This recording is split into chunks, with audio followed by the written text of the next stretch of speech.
Geomorphology के इस दूसरे लेक्चर में आप सभी का स्वागत है। जहाँ से कहानी रुकी थी, वहीं से कहानी शुरू करेंगे आज के इस वीडियो का, आज के इस लेक्चर का। तो ये सब हमने देख लिया था। देख लिया था कि व्हाट इज़ फोकस। पहले हमने देखा था कि डेफिनिशन क्या है अर्थक्वेक का। तो अर्थ जब शेक करता है, अर्थ जब ट्रेम्बल करता है, तो उसको अर्थक्वेक बोलते हैं। अर्थक्वेक का जो कारण है वो नेचुरल भी हो सकता है, प्राकृतिक कारण भी हो सकता है, और इंसानों के द्वारा किए गए अलग-अलग कार्य भी उसके कारण हो सकते हैं, मैन-मेड भी हो सकता है। We have already seen the definition of focus, that is also called hypocenter. Focus और हाइपोसेंटर के सबसे नजदीक जो अर्थ के सरफेस पे जो केंद्र होता है, पॉइंट होता है, दैट इज कॉल्ड एपिसेंटर। और फोकस से एपिसेंटर के पास में जब एनर्जी जाती है तो वो सिज्मिक वेव्स के द्वारा, वेव्स के माध्यम से जाती है। याद है ट्रेन के बारे में हमने बात किया था लास्ट लेक्चर। अगर आपने लास्ट लेक्चर नहीं दिखा तो please go and watch the whole lecture, और तब ये लेक्चर आपके पल्ले पड़ेगा। ओके, तो अभी तक ये चीज हमने देख लिया है। उम्मीद है आपको समझ में आ रहा होगा। नहीं आ रहा है, नहीं आ रहा है, कोई बात नहीं, ठीक है। थोड़ा सा रिकैप कर लेते हैं। कैसे रिकैप करेंगे? अलग तरीके से करते हैं। तरीका तो अलग होना चाहिए ना बताने का, क्योंकि जितने लोग होते हैं उनको उतने अलग अलग तरीकों से समझ में आता है। तो सबके लिए एक इनोवेटिव तरीका होना चाहिए कि सबको समझ में आ जाए। ठीक है, ओके, तो देखते हैं।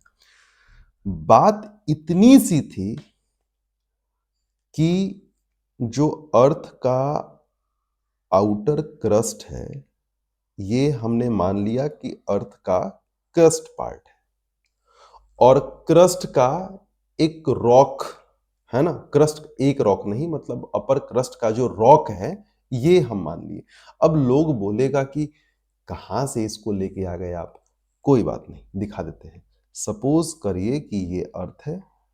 इस अर्थ में हमने ये केक जैसा एक स्लाइस काट लिया। इस स्लाइस का भी ये वाला पार्ट हमने ले लिया, and this part is called crust. This part is called crust. तो इसको उठा के हम लेके आ गए कहां पे? यहां पे, इस जगह पे। अब समझ में आ रहा है? तो ये अर्थ का क्रस्टल रॉक है। ठीक है। अगर लोगों को समझ में नहीं आ रहा है तो मैं यहां पे लिख भी देता हूं। ये क्या है? ये क्रस्टल, क्रस्ट का क्रस्टल, क्रिस्टल रॉक है। अब तो समझ में आ रहा है। ठीक, अब समझ में आ रहा है। अब हुआ क्या कि समय के साथ, क्योंकि ऐसा नहीं है कि अचानक हमने यू किया और रॉक जो है वो चटक गया, टूट गया। तो अर्थ के अंदर में कई सारे फोर्सेस, कई सारे चेंजेस हो रहे होते हैं। फोर्सेस काम कर रहे होते हैं, चेंजेस हो रहे होते हैं। उसके बारे में डिटेल हम लोग आगे पढ़ेंगे। ठीक। तो समय के साथ होता क्या है कि यहाँ पे एक एनोमली, जिसको फॉल्ट बोलते हैं, दरार, ठीक है, वो आ जाता है। तो यहाँ पे एक दरार आ गया, ये एक दरार आ गया। अब ये जो फॉल्ट आया, इस दरार को, इस एनोमली को बोलते हैं फॉल्ट। समझ में आता है? इसको बोलते हैं फॉल्ट। ठीक। अब अब तो ये जो फॉल्ट है, ये जो फॉल्ट है, ये जो येलो वाला मैंने बनाया, तो पहले तो ये एक ही रॉक का स्ट्रक्चर था, सेम रॉक था, लेकिन अब ये टूट के अलग हो गए हैं। परिस्थितिवश प्रॉब्लम ये है कि ये मूव करना चाहते हैं in this direction, upward direction, और ये मूव करना चाहते हैं इन डाउनवर्ड डायरेक्शन, मतलब कि दोनों अपोजिट डायरेक्शन में मूव करना चाहते हैं। ठीक। तो जब ये मूव करना चाहते हैं तो होता क्या है कि हमने क्लास 8th में साइंस के बुक में ये पढ़ने के लिए मिला कि फ्रिक्शन, फ्रिक्शन एक फोर्स होता है। फ्रिक्शन जो फोर्स होता है उसमें दो चीजें हमने देखी थी। एक, कि अगर roughness of the surface is directly proportional to the friction. आप चिंता मत करिए, ज्योग्राफी के साथ साथ साइंस का इतना बेस बन जाएगा, इतना बेस बन जाएगा कि साइंस फिर जीना शुरू कर दोगे, ये तो गारंटी है। ठीक है, क्योंकि लगभग 10 साल सीबीएसई स्कूल में यही काम किया है। ठीक है, एनसीईआरटी इधर डाउनलोड है। ठीक, तो इसके लिए चिंता नहीं करना है, और ये बिल्कुल एकदम जिम्मेदारी के साथ, है ना, पूरी अकाउंटेबिलिटी के साथ बोल रहा हूं। ओके, तो हमने देखा था कि roughness is directly proportional to the friction. जितना सरफेस जितना ज्यादा रफ होगा, खुरदरा होगा, उतना ज्यादा फ्रिक्शन होगा। ठीक, और सरफेस जितना चिकना होगा उतना फ्रिक्शन कम होगा। इसीलिए जब हम लोग बड़े मॉल में जाते हैं तो वहां पे हमारे जो फुटवेयर है वो थोड़ा सा स्लाइड या स्लिप ज्यादा करते हैं, क्योंकि वहां के जो फर्श होते हैं वो काफी चिकने होते हैं, स्मूथ होते हैं। मेरी बातें समझ में आ रही हैं अब तक? और उसी बुक में एक चीज और लिखा हुआ होता है कि friction is also directly proportional to the weight of the substance या ऑब्जेक्ट।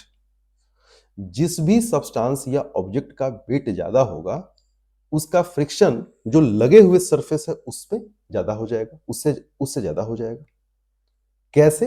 एग्जाम्पल के तौर पे आप एक हल्का चीज ले लो। सपोज करें कि ये एक हल्का चीज है, तो इसको अगर हम टच कर रहे हैं तो ये आसानी से मूव कर जा रहा है। लेकिन यहीं पे अगर भारी चीज रख दे, अगर आप एक रोड है, रोड पे अगर बहुत बड़ा पत्थर है और उसको आप चाह रहे हो कि ऐसे ही टच करके 2 उंगली से हम आगे बढ़ा दे, it is not possible. Possible नहीं है। क्यों नहीं है पॉसिबल? इसलिए पॉसिबल नहीं है क्योंकि उसका मास इतना ज्यादा है, उसका मास इतना ज्यादा है, and mass into acceleration due to gravity, class 9th। ठीक, mass into acceleration due to gravity class 9th is equal to weight. ठीक, और वेट ज्यादा हो रहा है, वेट ज्यादा हो रहा है, सिंपल भाषा में मास ज्यादा है तो वेट ज्यादा है। ठीक, अब वेट ज्यादा है तब क्या हो रहा है? तब क्या हो रहा है? उसका फ्रिक्शन बढ़ जा रहा है। फ्रिक्शन ज्यादा है तो वो क्या होगा? अपने लगे हुए सरफेस के साथ लॉक हो जाएगा और वो आगे की ओर नहीं बढ़ेगा, आगे पीछे नहीं बढ़ेगा, नहीं बढ़ेगा। मेरी बातें समझ में आ रही हैं? ओके। तो अगर किसी वस्तु का वजन ज्यादा है फिर भी वो जिस भी चीज से लगे हुए हैं तो वहां पे फ्रिक्शन बढ़ जाता है और उसको एक जगह से दूसरी जगह पे ले जाना मुश्किल हो जाता है। यही बात दूसरा नियम यहां पे लागू होता है। कैसे? एक ऊपर की ओर जाने का कोशिश कर रहा है और दूसरे को नीचे की ओर जाना है। प्रॉब्लम यह है कि दोनों अपोजिट डायरेक्शन में जाना चाह रहा है, तो जो येलो वाला फॉल्ट लाइन है, जो येलो वाला फॉल्ट लाइन मैंने बनाया है, उस येलो वाले फॉल्ट लाइन के पॉइंट पे, यहां पे इस पूरे रीजन में जो मैं मार्क कर रहा हूं, यहां पे क्या होगा? यहां पे फोर्स ऑफ फ्रिक्शन बहुत ज्यादा होगा। फोर्स ऑफ फ्रिक्शन जिसके वजह से ये लोग क्या होगा? लगभग आपस में लॉक हो जाएगा और आगे पीछे मूव नहीं कर पाएगा। लेकिन समझिएगा, आखिर ये फॉल्ट आया कैसे? अंदर में या अगल बगल कुछ न कुछ चीजें हलचल हो रही हैं तभी तो ये फॉल्ट आया। तो क्या फॉल्ट आने के बाद वो हलचल या वो जो फोर्सेस अंदर लग रही हैं वो होना बंद हो जाएगा धरती के अंदर? मैं इसलिए फोर्सेस नहीं बोल रहा हूं क्योंकि ये लंबा क्लास है, आगे चलेगा, बहुत लंबा है। तो क्या वो फोर्सेस होना बंद हो जाएगा? नहीं बंद होगा। वो तो फोर्सेस होता ही रहेगा, वो तो फोर्सेस होता ही रहेगा, वो फोर्सेस होता रहेगा और जो प्रेशर है वो बिल्डअप होता रहेगा। प्रेशर जो है वो और बिल्डअप होगा, प्रेशर और बिल्डअप होगा और बिल्डअप होगा। इट कंटिन्यूअसली ये होता रहेगा। एक समय ऐसा आएगा कि ये जो फ्रिक्शन है, ये जो लिमिटिंग फ्रिक्शन है, मार्क माय वर्ड, जो रोक रहा है एक दूसरे को, ठीक, ये जो लिमिटिंग फ्रिक्शन है जो रोक रहा है, लग रहा है फोर्स लेकिन मूव नहीं कर रहा है, ये क्या हो जाएगा, इस फ्रिक्शन को वो जो फोर्स है वो ओवरकम कर लेगा। इतना ज्यादा एनर्जी इकट्ठा हो जाएगा कि अब वो एनर्जी बोलेगा कि भैया हम रिलीज करेंगे, हम रिलीज करेंगे। और तब फोर्स ऑफ फ्रिक्शन जो है वो वहां पे क्या हो जाएगा, उसके सामने झुक जाएगा, बोलेगा कि सरकार अब हम आपके सामने हार मान गए, आपको जहां जाना है जाइए। इन दैट सिचुएशन ये वाला पार्ट जो है वो इस तरफ मूव करेगा और ये वाला पार्ट इस तरफ मूव करेगा। मतलब कि जब मूव करेगा और इसी पॉइंट पे, ये जो रेड वाला पॉइंट है, इसी पॉइंट पे एक दूसरे को बिल्कुल बुरी तरीके से रगड़ते हुए ऊपर नीचे दोनों दिशा में ये दोनों पत्थर जो जो क्रिस्टल रॉक है ये मूव करेंगे। और जब मूव करेंगे तो जब मूव करने का टाइम होगा, अब क्योंकि एनर्जी बिल्डअप हो रहा था बहुत टाइम से, तो सेंटर में एक ऐसा पॉइंट आएगा जहां से एनर्जी जो है वो रिलीज करेगा। और ये जो एनर्जी जो रिलीज करने का जो पॉइंट होता है, दिस पॉइंट इज फोकस, और इसको अल्टरनेटिवली जो है वो हाइपोसेंटर के भी नाम से जानते हैं। और इस फोकस और हाइपोसेंटर के ठीक ऊपर, ठीक सामने, ठीक परपेंडिकुलर 90 डिग्री, एकदम 90 डिग्री सरफेस पे जो पॉइंट होता है, this point is epicentre, this point is epicentre. अब आपका सवाल यह है कि फोकस से एपिसेंटर तक एनर्जी पहुंचा कैसे? एनर्जी पहुंचा in the form of waves, in the form of waves. इसी वेव्स के बारे में हम लोग बात करने वाले हैं आगे, in the form of waves. यही हम लोगों ने अभी तक पढ़ा है। ठीक है। अब अगर कुछ लोगों को लग रहा होगा कि कहां से ये सब थ्योरी ला के दे दी अपने मन से, क्लास 9th का जोड़ दिए, क्लास 8th का जोड़ दिए, और ज्योग्राफी क्लास 11th का जोड़ दिए, और जोड़ के एक खिचड़ी बना के हमारे सामने रख दिए। कोई बात नहीं, ठीक है। अगर आपको लगता है कि मेरी बातें गलत है या फिर ठीक है, तो एनसीईआरटी को तो मानोगे ना। क्लास एनसीईआरटी 11th क्या बोलता है, लाइन बाय लाइन। मतलब मेरे पास सारे टाइप के स्टूडेंट्स के लिए व्यवस्था है, सबके लिए व्यवस्था है, कोई तो दुखी हो ही नहीं सकता। ठीक है। आइए एनसीईआरटी लाइन बाय लाइन मैं पढ़ के समझा देता हूं। एनसीईआरटी है भैया, मैं नहीं। क्या बोलता है, प्रोसेस क्या है? अब बोलता है कि वाई अर्थ सेक, मतलब सिंपली ये पूछता है कि जो अर्थक्वेक है ये क्यों होता है। सिंपल सी बात है, अर्थक्वेक क्यों होता है, वाई अर्थ सेक। ये एनसीईआरटी का एक्सप्लेनेशन है, समझिएगा। बोलता है कि अर्थ सेक इसीलिए होता है, अर्थक्वेक इसीलिए होता है क्योंकि जो रिलीज ऑफ एनर्जी है, एनर्जी रिलीज कहां से करता है, along the fault, along the fault. आइए देखते हैं। क्या मैंने नहीं बोला कि ये जो फॉल्ट है, ये जो फॉल्ट है, let me change the colour कि थोड़ा सा आपको दिख जाए। यहां पे नहीं, यहां पे आ जाइए। ये जो रेड वाला मैंने मार्क किया था, रेड वाला, कि ये जो रेड वाला है इसका बात मैं कर रहा हूं कि ये यही तो फॉल्ट है। इसी फॉल्ट के अलोंग में सेंटर में एनर्जी रिलीज किया, तो उसको फोकस और हाइपोसेंटर के नाम से जानते हैं। ये चीज हुआ, तो अलोंग द फॉल्ट ये काम हो गया। बोल रहा है कि फॉल्ट के अलोंग क्या हो रहा है, एनर्जी रिलीज हो रहा है। अब कहानी ये है, अब लोग पूछेगा कि भैया फॉल्ट क्या है, कैसे है। उसके लिए भी एनसीईआरटी ने बोला है कि फॉल्ट कुछ नहीं है, ये शार्प ब्रेक है। क्रिस्टल रॉक क्या होता है, टूट जाता है। फिर से नहीं देखे हो, नहीं पता लग रहा है।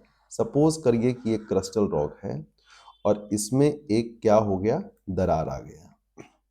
दिस इज द दरार, येलो लाइन जो है वो दरार है। This is called fault. This yellow one is fault, fault. This yellow one is fault, ये वाला। क्रिस्टल रॉक में दरार आ गया, शार्प ब्रेक, फॉल्ट। ठीक।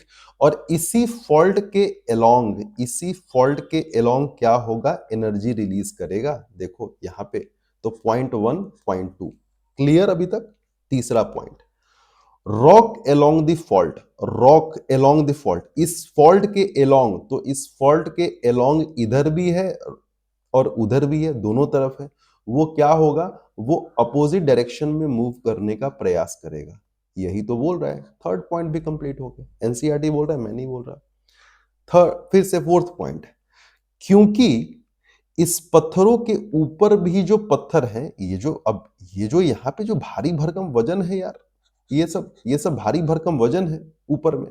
तो जो भारी भरकम वजन है वो क्या करेगा, स्ट्रेटा का मतलब होता है लेयर, परत। स्ट्राटा का मतलब होता है लेयर, परत। वो उसको दबा के रखता है और उसके वजन के वजह से जो फ्रिक्शन होता है, इन दोनों को लॉक करके रखता है, इन दोनों को पकड़ के रखता है। इन दोनों को, एक इधर मूव करना चाहता है, एक इधर मूव मूव करना चाहता है, ऐसे ऐसे ऐसे मूव करना चाहता है, तो इसको मूव नहीं करने देता है, लॉक करके रखता है, पकड़ के रखता है। ठीक है, ये पॉइंट हो गया, ये पॉइंट हो गया clear according to NCERT. However, लेकिन उनका भैया टेंडेंसी है, समझिएगा क्या है टेंडेंसी है, कि हमें तो मूव करना ही है, हमें तो मूव मूव ऑन, सब कुछ करना ही है। तो एक समय ऐसा आता है, एट सम पॉइंट एक समय ऐसा आता है कि वो फ्रिक्शन को ओवरकम कर लेते हैं। Of time overcome the friction, friction को ओवरकम कर लेते हैं, और फाइनली क्या होता है कि जिसका रिजल्ट ये होता है कि blocks gate deformed.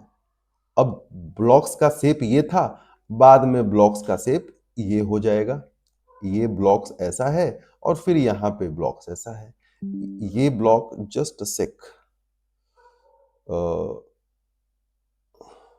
Just sec,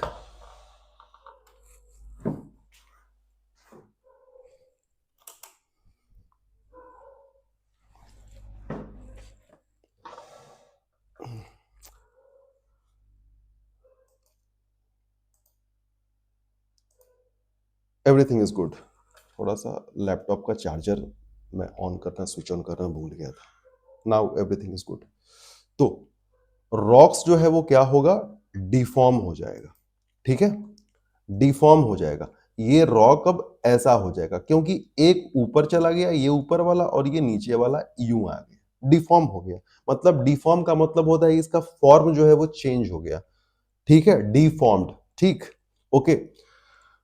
because and eventually they slide past one each other, दोनों जो है वो डिफॉर्म, चेंज मतलब चेंज हुआ, और वो क्या हुआ कि एक दूसरे को एब्रप्टली पास करते हुए आर पार नीचे हो गया, एक ऊपर और एक नीचे हो गया। ठीक, अब this cause release of energy, इसके वजह से इधर जो है वो सेंटर से रिलीज ऑफ एनर्जी होगा। जहां से एनर्जी रिलीज होगा उसको बोलेंगे हाइपोसेंटर, या दूसरी भाषा में फोकस, और इसके ठीक ऊपर एक पॉइंट होगा, दिस पॉइंट इज एपिसेंटर। बताओ भैया, कुछ कुछ बचा, कुछ बचा? सब तो क्लियर हो गया। तो एनसीईआरटी यही बोलता है। अब इतना अगर क्लियर है तो मजा लेके एग्जाम में इससे रिलेटेड अगर कोई क्वेश्चन आए और अपने से ना बने, बन जाएगा, सिंपल सी बात है। ठीक, अब जब इतना डिटेल में समझ चुके हैं तो हमें ये चीज समझ में आ गया है कि भाई फॉल्ट भी कोई चीज है। तो अब लोगों का ये भी मन में होगा कि फॉल्ट क्या है, कब पढ़ेंगे, कितने प्रकार के होते हैं। अभी मैं क्या करूंगा कि मैं आपके याद रखने के लिए, कि चीजें आपके दिमाग में रखे, कि जब हम लोग पढ़ेंगे आगे तब ये न कहे कि नहीं मैंने तो इसका नाम भी नहीं सुना था। ठीक, तो ये फॉल्ट जो है वो तीन प्रकार का होता है, नॉर्मल फॉल्ट, रिवर्स फॉल्ट और स्ट्राइक स्लिप फॉल्ट। ये फॉल्ट आपको तब समझ में आएगा जब हम लोग प्लेट टेक्टोनिक थ्योरी के बारे में पढ़ेंगे, प्लेट बाउंड्रीज के बारे में पढ़ेंगे, तब आपको ज्यादा समझ में आएगा। और मैं वहां पे बहुत ज्यादा डिटेल में, मतलब कि ज्योग्राफी के जीएस में जितना चाहिए उससे एक लेवल आगे ही मैं आपको बता दूंगा कि बहुत हद तक आपका ऑप्शनल भी, अगर आपका ज्योग्राफी ऑप्शनल है तो वो भी, उसका भी बेस बहुत अच्छा बन जाएगा और ये हेल्प करेगा आपको आंसर राइटिंग में। ठीक, तो फॉल्ट अभी नहीं पढ़ना है, क्योंकि अगर फॉल्ट पढ़ने लगे अभी तो हमारा जो सिज्मिक वेव्स है, अर्थक्वेक है, ये टॉपिक का क्या होगा। तो पहले एक खत्म करते हैं, ठीक है, ओके। यही चीज होता है कि आप एक एक ग्रेजुअल वे में जो टॉपिक है उसको बहुत डिटेल में खत्म करें। आप इधर उधर भटके ना, नहीं तो भटकेंगे तो फिर खो जाएंगे। ठीक, तो वापस से फिर से जगह पे आते हैं। यही तो हम लोग पढ़ते आ रहे हैं कि दिस इज फॉल्ट। ये आप देख सकते हैं कि ये इधर जाना चाहता है, ये इधर जाना चाहता है। ये ब्लैक कलर से जो मार्क है दैट इज कॉल्ड फॉल्ट, यहाँ पे दिया हुआ है दिस इज फॉल्ट। और उसी के अलोंग यहाँ पे सेंटर है ना? इस सेंटर को बोलते हैं hypocentre. This centre is called hypocentre और अल्टरनेटिवली कॉल्ड फोकस। ठीक। और इसके ठीक ऊपर परपेंडिकुलर 90 डिग्री क्या है? एपिसेंटर है। अब बताइए अभी तक कुछ ऐसा हुआ जो अब हमने छोड़ा? सब पढ़ा। अब यहां पे आपको दिखाई दे रहा होगा कि चारों तरफ कुछ चीज है जिसका नाम यहाँ पे दिया हुआ है wave fronts. What is wave fronts? ठीक है, वर्ड भी तो बनना चाहिए ना लिखने के लिए। What is wave fronts? तो क्या होता है कि जब भी हम लोग पानी में किसी रिवर, अपने आसपास में किसी वाटर बॉडी में हम लोग जब कोई पेबल, है ना, पेबल या कोई स्टोन का जो अगर हम लोग फेंकते हैं उसमें छोटा सा, तो उसमें क्या होता है कि पानी का तरंग उठता है।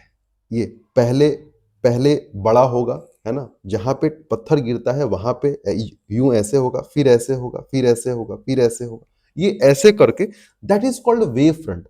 और वो जितना दूर जाते जाता है उसका उतना जो एनर्जी है वो कम होते जाता है, फाइनली वो कुछ दूर जाके गायब हो जाता है। That is called wave front. ठीक, ओके, गुड। तो जो सेंटर है ना, फोकस, जिसको हाइपोसेंटर भी बोलते हैं, वहां से जब एनर्जी रिलीज करता है तो उसके चारों तरफ वेव फ्रंट्स उठते हैं। और उन्हीं वेव से, उन्हीं तरंगों से एनर्जी जो है वो एक पॉइंट से दूसरे पॉइंट तक पहुंच पाता है।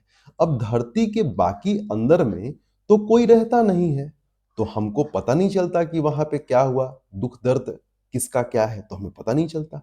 लेकिन धरती के सरफेस पे, सतह पे तो इंसान भरे पड़े हुए हैं। तो जहां भी धरती के सबसे सबसे जल्दी यहीं पे वो वेव फ्रंट्स या वेव्स पहुंचते हैं, एनर्जी को कैरी करते हुए वेव्स जो है वो पहुंचते हैं वहां पे, और बहुत बृहद पैमाने पे, है ना, डैमेज और डिवास्टेशन करते हैं। तो हमें पता लग जाता है न्यूज में या न्यूज़पेपर में, है ना, सोशल मीडिया के थ्रू लोगों का दुख दर्द पता चलता है, तो हम समझ जाते हैं कि हाँ इस जगह पे भूकंप आया या अर्थक्वेक आया, तबाही बर्बादी हुआ। तो epicentre is the place nearest to the focus. और फोकस से एपीसेंटर तक जो एनर्जी कैरी करने का काम है वो वेव का है, वेव का है। और उसी वेव को यहाँ पे येलो कलर के जो सर्कुलर लाइन है उससे दर्शाया गया है, एंड उसका नेमिंग किया गया है ना, वेव फ्रंट्स से। This is wave fronts. ठीक, अभी तक तो क्लियर है ना? अभी तक तो क्लियर है ना? देखो, अलग अलग इंस्टीट्यूट का जो है वहां से हम चीजों को लाकर और क्लियर करने का ट्राई कर रहे हैं। ठीक, ओके। तो अभी तक हमें पता लग गया कि वेव्स क्या है, वेव्स क्या है। तो वेव्स का भी दो प्रकार है। ठीक है, वेव्स का भी दो प्रकार है। एक होता है बॉडी वेव्स और दूसरा होता है सरफेस वेव्स। ठीक है, तो यहाँ पे अगर आपको नहीं है तो आप अपने जो कॉपी है वहां पे ऐसा कुछ बना सकते हैं कि आप सबसे पहले लिख दीजिए वेव्स। वेव्स, ये वही वेव्स है जो कहाँ से निकलता है? हाइपोसेंटर या हाइपोसेंटर या फोकस से निकलता है। तो ये जो वेव्स है इसके दो टाइप है, दो टाइप है। कौन कौन से दो टाइप है? तो इसका जो पहला टाइप है, the first type is body waves, body waves. And the second type is surface wave. ठीक है, इसका सेकेंड टाइप है सरफेस वेव। तो हम लोग पहले बॉडी वेव देखेंगे, तब हम लोग मूव करेंगे सरफेस वेव की तरफ। So what is the basic difference between body waves and surface waves? ठीक है, तो क्या है कि हम ये एज्यूम करते हैं कि दिस इज अर्थ, ये अर्थ है, और अर्थ के क्रिस्टल पार्ट में सपोज करें कि यहां पे कहीं पे है हाइपोसेंटर, दिस इज एच, बोले तो फोकस। और यहां से ये सीधे परपेंडिकुलर यहां तक पहुंचा, और पहुंचने के बाद इस पॉइंट पे तबाही बर्बादी किया। ये जो व्हाइट लाइन जो आप देख रहे हैं, this white line is the travel path. ये वो रास्ता है जो वेव ने ट्रेवल किया from the interior crust to the surface of the earth. अब क्योंकि ये अर्थ के बॉडी के अंदर है, अर्थ अर्थ को एक बॉडी मान ले तो उसके बॉडी के अंदर ही ये ट्रेवल कर रहा है। That's why we called it body waves, इसीलिए हम इसे बॉडी वेव्स कहते हैं।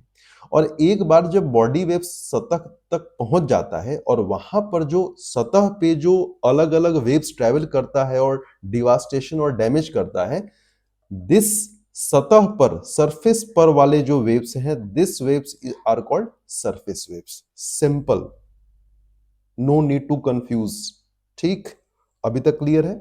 तो अगर ये चीजें क्लियर हो गई हैं तो let me erase this one और हम बात करते हैं अब बॉडी वेव्स के बारे में काफी डिटेल में। ठीक है, तो सबसे पहला है बात है कि बॉडी वेव्स में दो प्रकार के वेव्स हमें देखने हैं। अगेन बॉडी वेव्स में अगेन हमें दो प्रकार के वेव्स देखने हैं, दो प्रकार के देखने हैं। एक है P और दूसरा है S। एक्चुअली मैं लोगों को बोलता हूं कि how you can remember the name. अब क्योंकि जब आपने जो थंबनेल है उसको जब क्लिक किया होगा तो आपने ये चीज देखा होगा कि वहां पे मेरा नाम लिखा हुआ है, my name and the title that starts with P and S, Prakash Sharma. Okay, तो P एंड S, ठीक है, P and S, P and S मैं तो ये ऐसे ही याद कर लेता हूं क्योंकि अब अपने नाम से ही जुड़ा हुआ है तो क्या दिक्कत है, आप लोग कुछ अपना बना लेना, सिंपल सी बात है। तो P and S, okay. P and S, तो ये P for primary waves and S for secondary waves, ध्यान देने वाली बात है। P for primary waves and S for secondary waves. क्यों बोलते हैं इसको प्राइमरी वेव्स, समझना है पहले, क्यों बोलते हैं इसको प्राइमरी वेव्स। तो अगर कुछ फैक्ट आपको रटने का मन है, याद करने का मन है कि एग्जाम में क्या याद कर ले जिससे अपना क्वेश्चन कन्वर्ट हो जाए, तो कुछ रटने वाली चीजें हैं जो मैं आपको बता, इतना से ही आपका एग्जाम में क्वेश्चन कन्वर्ट हो जाएगा, लेकिन मैं आपको समझाऊंगा अभी। ठीक है, तो the first one is primary waves are longitudinal waves. अगर आपने क्लास 9th का साउंड चैप्टर बहुत अच्छे से पढ़ा है तो आपको कोई दिक्कत होने वाले नहीं है कि व्हाट इज लॉन्गिट्यूडनल वेव्स। ठीक है, because all the sound waves are longitudinal waves. ठीक, तो जो ऑल दी साउंड वेव्स तो साउंड वेव्स है, सॉरी फॉर माय स्टेटमेंट, जो साउंड वेव्स है वो लॉन्गिट्यूडनल वेव्स है। ठीक, ओके।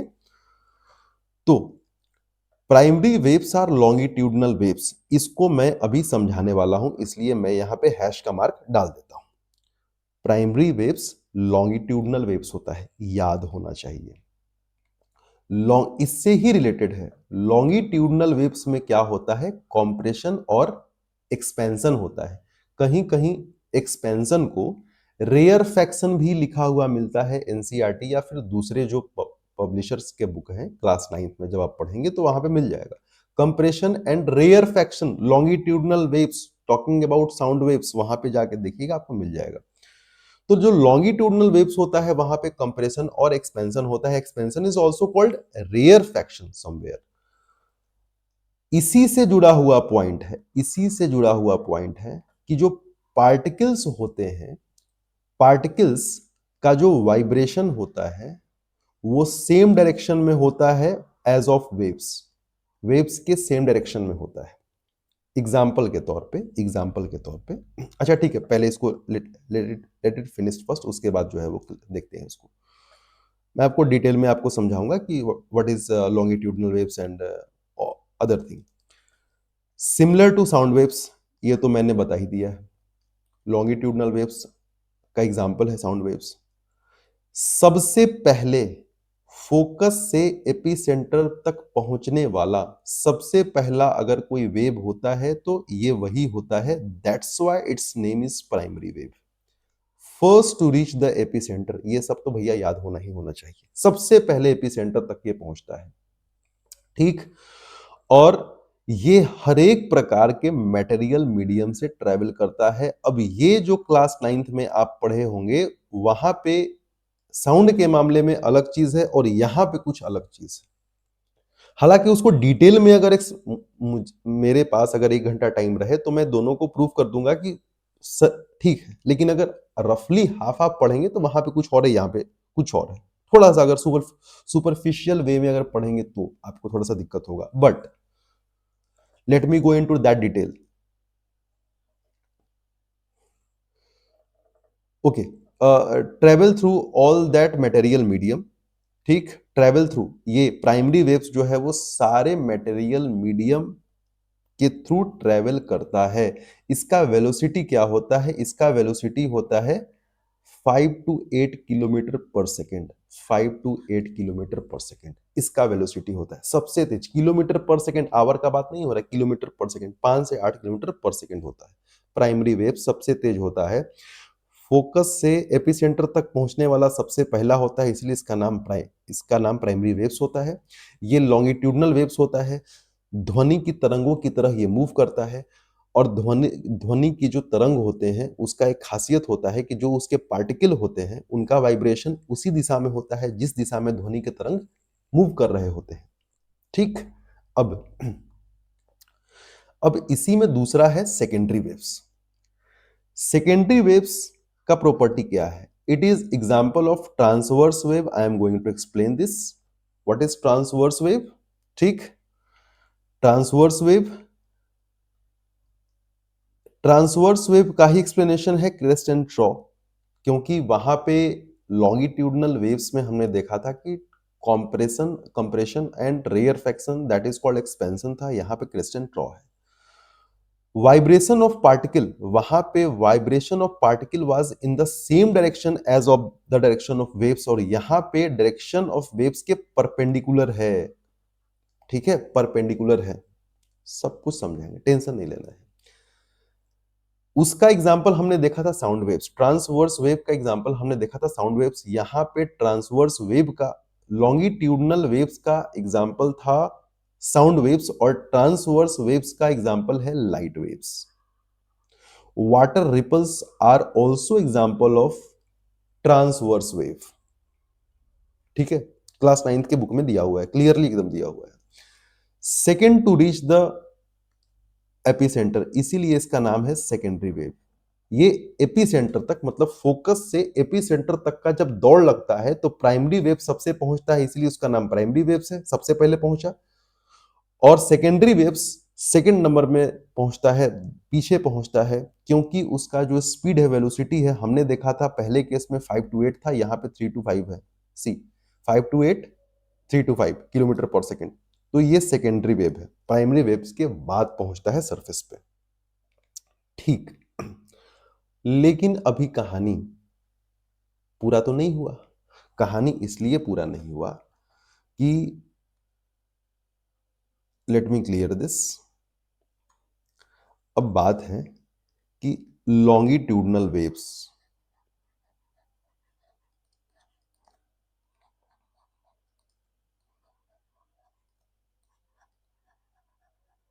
लॉन्गिट्यूडनल वेव्स इसमें होता क्या है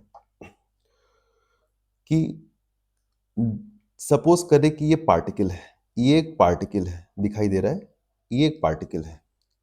अब ये वाइब्रेट करेगा, तो वाइब्रेट करेगा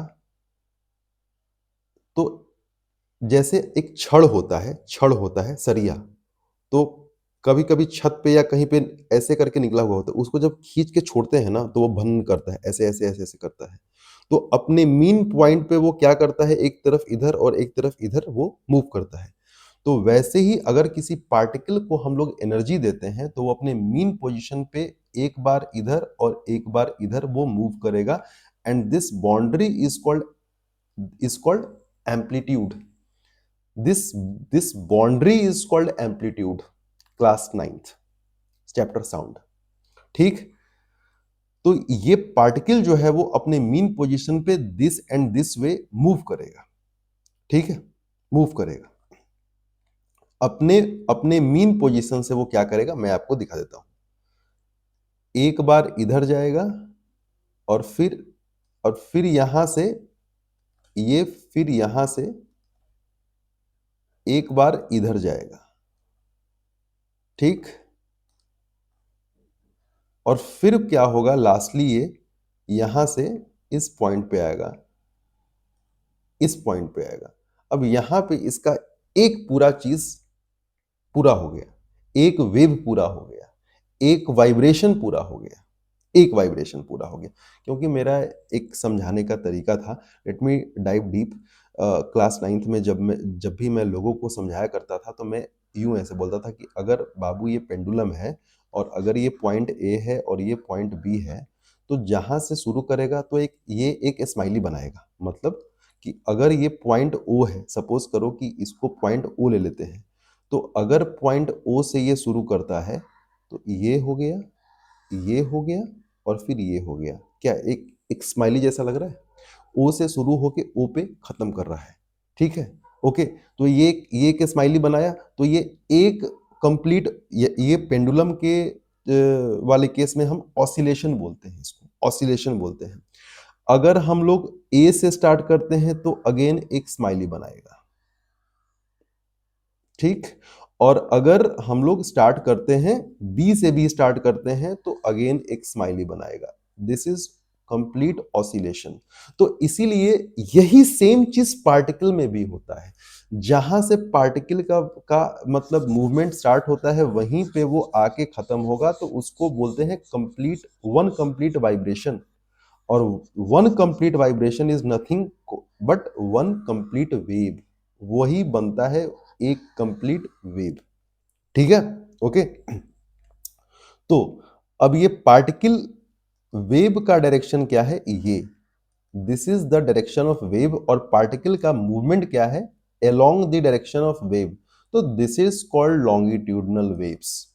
और क्या होगा इसमें, कंप्रेशन और रेयर फैक्शन होगा। ठीक है, कंप्रेशन और रेयर फैक्शन होगा। कैसे होगा मैं अभी बताता हूं, है ना। ये क्लास 9th नहीं है, नहीं तो मैं आपको डेमो करके दिखा देता, बट ठीक है, छोड़िए।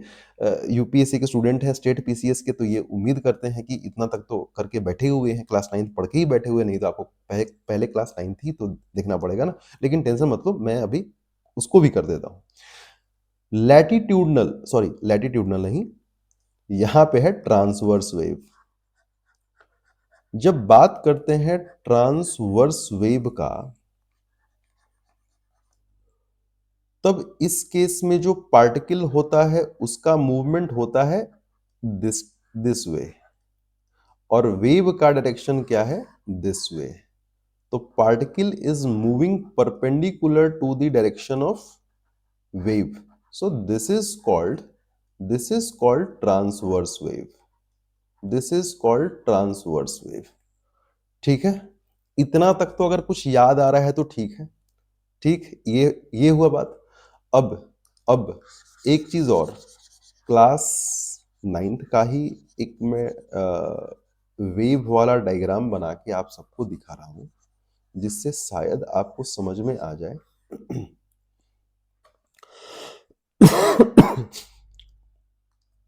ऐसा करके दिया हुआ होता था कि अगर जो लॉन्गिट्यूडनल वेव्स है तो उस वाले केस में होता ये था,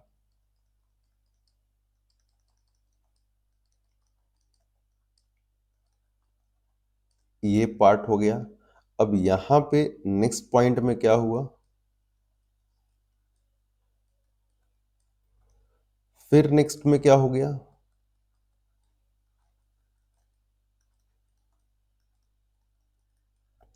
फिर नेक्स्ट में क्या हो गया। ये ऐसे ही चलता रहेगा। This is called compression, this is called rarefaction और expansion. This is again called compression, this is called rarefaction और एक्सपेंशन। ठीक है, ये ऐसा होता है लॉन्गिट्यूडनल वेव्स में। ओके। और ये चीज जो है वो क्लास 9th में साफ साफ दिया हुआ था, दिस इज द मिडवे। और यहां पे ऐसे दिया हुआ था,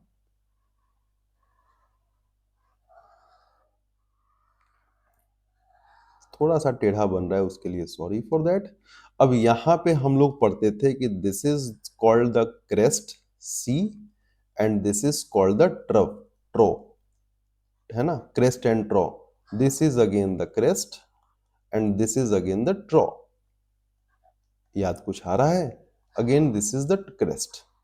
तो ये क्रेस्ट एंड ट्रॉ मतलब हर एक वेव में एक क्रेस्ट होता है और एक ट्रॉ होता है। इसी को दूसरे तरीके से यहाँ पे लिखा हुआ था, इसी में अगर आप है तो इसको आप बोल सकते हैं कि this is compression and this is expansion या रेयरफेक्शन, ये ऐसे करके। ठीक है, ओके। तो इसको इसको समझाने के लिए कुछ बुक्स में दिया हुआ है, लेकिन आप दोनों के लिए मैंने अलग अलग डायग्राम बनाया है, तो आप इसको देख सकते हैं इस तरीके से।